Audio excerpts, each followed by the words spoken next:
Okay, I think we're ready to give a shot at putting the vinyl top on the 66 Mustang. What I'm going to do, I actually got a newer bottle of Bob Smith glue. I'm going to use that. And what I've decided to use, I've decided to use this plastic applicator. It's got a little Q-tip type thing on the end. I'm using the green one. It seems to be the bigger one. And I know it's going to turn hard as soon as I dip it in the glue, but that's okay. I've used them before. I know what to expect. And I can still kind of control how much I'm using with it, even though it's harder than being like a Q-tip. Grabbed an old paint thing I can use to kind of thin it out. Like if I get a little too much on the end, I can dab it in there to keep it thin. Definitely go thinner than thicker. And I have a piece of my fabric handy. I'm going to grab one of those. I got several of these already cut up and ready to go.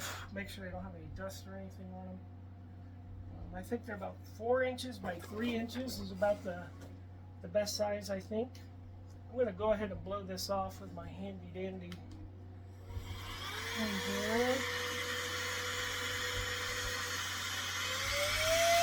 Actually, that piece looks like it's just a little, I don't know, deformed or got a lot of wrinkles in it. So maybe I'll just grab another piece here.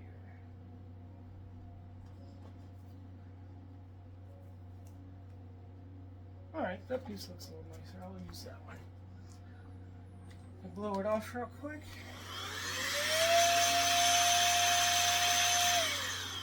Alright. So first we're going to apply the glue. I got Bob Smith Industries Instacure. And just make sure when I go at this first thing, don't go too far. Just dab it in there just a little. There we go. Then what I found is easiest, start at the top or bottom, probably the top, but don't start in the middle so you don't forget. And work your way in from the middle.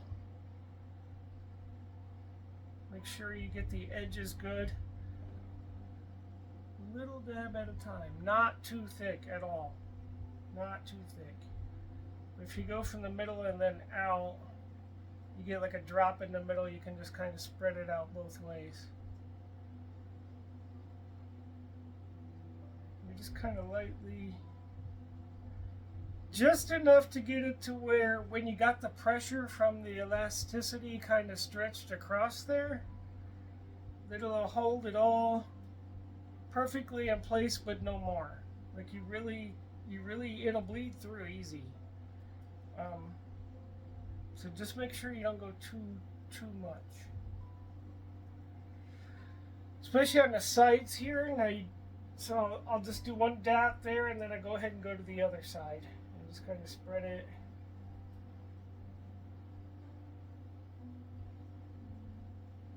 And then I go back to that dot, spread it around a little better.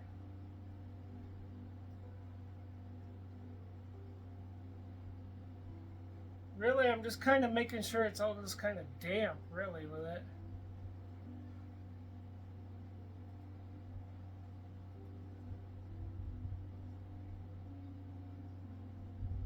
Let's make sure now. If any of this is really fast drying stuff, so just make sure you got it on there just enough. That should be good. Don't want it to bleed through, so I just make sure.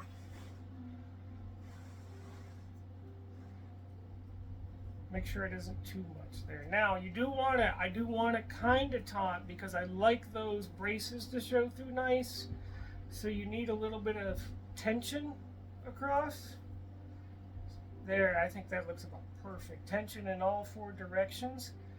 Now I have the end of it down by the end of my thumbs, and I'm kind of pushing it a little bit more there. But I'm trying to find a fine balance of a nice amount of tension without too much stretching of the fabric or torn on the plastic. And this is like it's like the third time I'm doing this, so it's taken a little bit of trial and error, especially to learn to give enough tension to let those braces show through, because I love the way those look when they show through on vinyl tops, especially because that's the way when you look at a vinyl top on a car, a lot of times those braces show through so clear and so predominantly.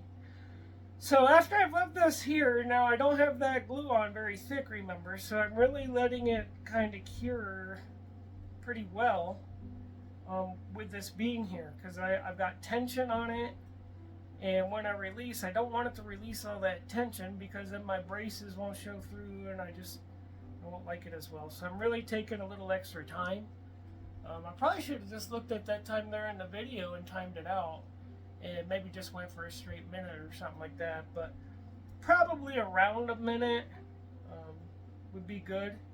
Also, you don't want it to get too sticky, in case you want to just kind of peel a little area off, especially on the sides. Sometimes you can get away with that, but this is probably about good to start. Now on my thumbs on the sides, I go ahead and push in a little extra.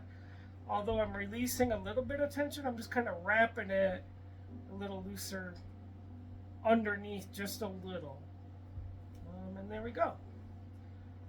And then right now it's got the pressure, try to get the light to where you can see the brackets through on the side and on the top.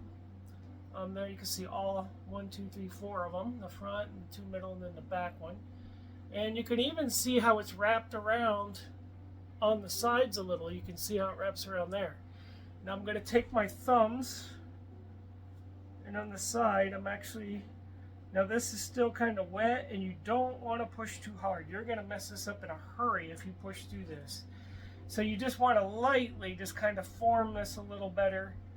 I mean, I'm ever so lightly pushing in around this back bracket, because it's just a little hanging loose there, and you want to show that back one, how it wraps around the back, because that's how the real one does, and I want the replica to look as close to the real thing as possible.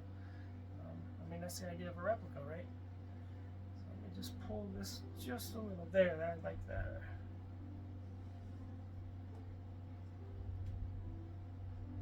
Let that sit for just a second more on this side here. Good, good.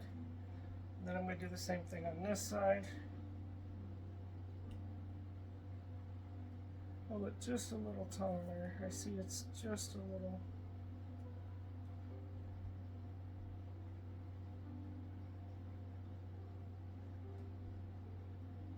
Good. Doesn't look like I'm going to have any bleed through this time. Looks like third time's the charm. Make sure you just lightly dust or haze all 4 rails. Do the same thing on the side. And then in this area, you want to, so it doesn't look loose, you want to haze it, but not too much. Like this is the third time I've gone through. But this time I didn't, luckily, go through.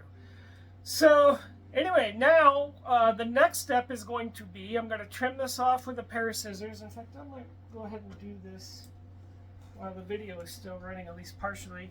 Well, I don't want to touch too much. Actually, I'll do that in another part. I don't want to touch these sides until I know this is good and dry, because if I touch it too much on the side, it could immediately bleed through. So what I'm going to do is just leave just maybe a millimeter and a half, all the way around when I trim it. Then when I wrap it then around, I can put just a hint of the Bob Smiths again on the inside and wrap it around, then it'll stick there. There you don't have to worry so much about it bleeding through. Later I'm going to take and I'm going to put some black primer underneath of there for look, to touch it all up, make it look, and if it bleeds through, I'll just hit that with black primer and you won't really tell on the bottom side anyway. So just go ahead after you're done and after it's dried, trim about a millimeter or whatever you feel comfortable all the way around the whole thing, and then cut little slits and just wrap it underneath, and then just lightly put a little slice of glue, and then just seal it down all the way around. And then once you do that, all done. The hardest part's done, now all of it's done now. The rails are showing through just about the way I want. I want to hit that light just right in the video. But the braces are showing through just the way I want them to. They're actually showing through on the side. I think they're going to be nice after I trim it. And then I'll do a short little video and show you after it's all done. And underneath how I trimmed it and glued the underside. So, other than that, this wraps up the vinyl top installation on the '66 Mustang.